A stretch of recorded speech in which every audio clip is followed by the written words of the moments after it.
niyo ba kung saan matatagpuan ang Katunggan Coastal Eco Park? Tara, samahan niyo kami. Biyahe tayo.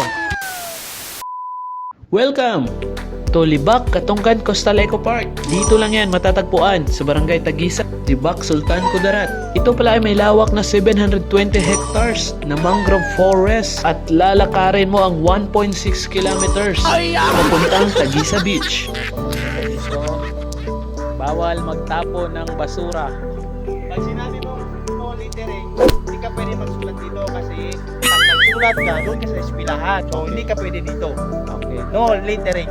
Walang littering. Okay. Sana makakita kami dito ng animals. Alam mo ba kung bakit mangroves ang tawag sa mga mangroves? Bakit? Kasi pre, yung nag-invento ng salitang mangroves pre, mahilig yan magtagay. Ang Okay. paborito niyang pulutan, mangwad. Mang Juan. Oh, tapos yung pangalan niya si Groups. Pinag-combine niya yung mang sa group. Okay. Ito nga pala sila kuya. Nakasalubong namin. Galing sila nagbingwit. Tinanong ko sila kung may huli sila. Sabi niya mayroon naman daw. Pero sakto lang pang ulam. Alam mo bang ang Bakawan ay tunay na bayani ng karagatan? Oo, yung puno na puno ng karisma. Bakit sila sobrang cool?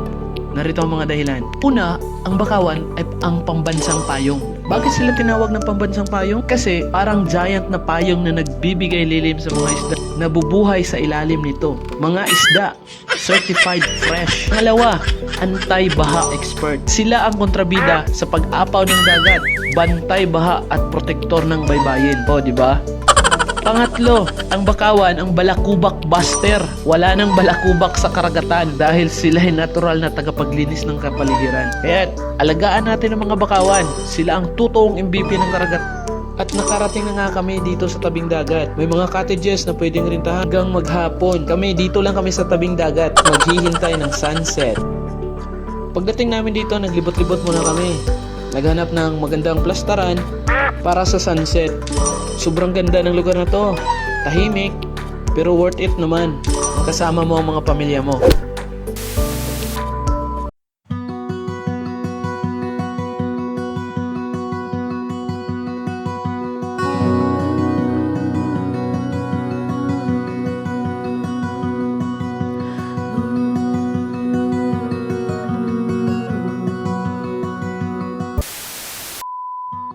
At ito nang pinakahihintay natin, ang sunset. Grabe, sobrang ganda talaga. Nakakamangha talaga yung ganda ng kalikasan. Kaya, tamang pose at picture muna. Alam mo pre kung bakit ganyan yung nagiging resulta ng dahon ng nyog? Bakit? Alam mo kung anong cause niyan? Ano? Kinain yan ng beetle. Ano sa Tagalog yung beetle? Okay, magre-result yun sa pagpatay ng puno ng nyog. Bakit? Bakit ka mo? Bakit? Kasi yung target niya is yung mga dahon na bagong usbong. So wala nang chance na maklaki yung dahon nito. Kasi hindi na siya, kulang na yung pag-produce ng photosynthesis pre. Which is, ang photosynthesis, yan yung nag-produce ng pagkain ng isang halaman. So kung ikaw hindi ka na makakain, hindi ka na rin mamalaki. Which is, at the end, mamamatay ka kasi wala nang dahon pre. Puros ganun niya. Ang finished product niyan pre, ayun. Wala na yan. Totoo yun pre. Okay na. Pre, Pwede lang, yung sa pero amin. kung yung technical masyado, huwag tayo sa technical kasi mahirap ma-analysis ng mga simpleng tao.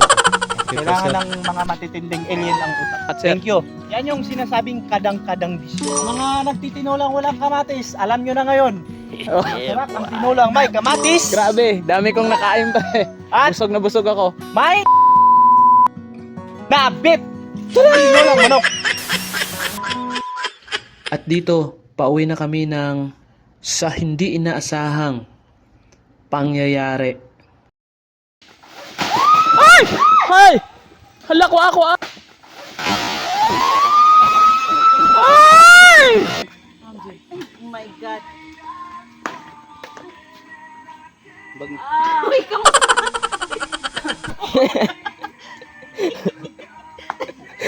No? Pugutang pa ako. Okay lang? Huwag kayo makalala. Kahit ang siyopaw. Ang siyopaw. May siya kami. Uy, grabe ka, delikado naman yung ilang ano. Hindi nang mabagsak. Hindi rin. Dapat yan, upo ng kamo po. Pwede asa isip ko, hindi ko pala ako dito. Hindi ko Tatay. Wait lang. Yung baguti nga. Yung sapatos na. Swerte natin. Koy, may kapot koy. Koy. Bag mo, Sai.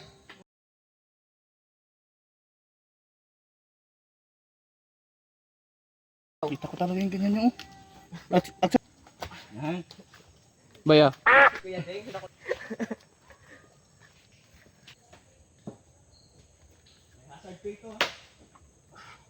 Delikado na koy. Anong nahuli niyo, pre?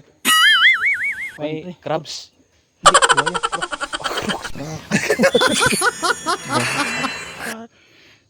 Naks!